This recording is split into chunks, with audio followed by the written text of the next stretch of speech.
Okay, on this problem, we are working on the area of a sector.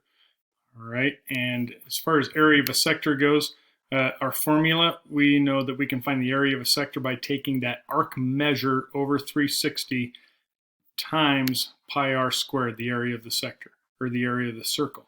So here our arc measure is given to us as 66 degrees.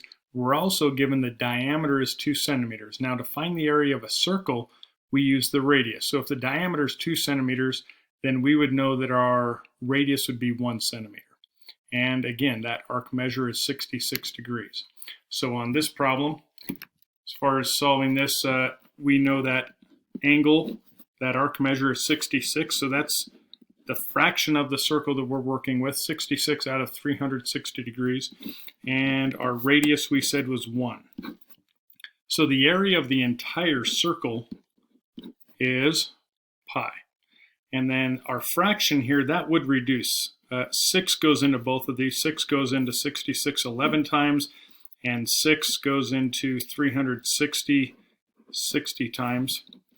And so when we are talking about finding the exact answer in simplest form, notice it gives us a pi button here, it gives us a fraction button here. So when we are solving a problem like this, we would go ahead and leave our fraction.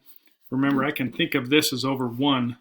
So our exact answer in terms of pi is going to be 11 times pi all over 60. And that would be our, whatever our unit of measurement was, centimeters squared for the area of that sector.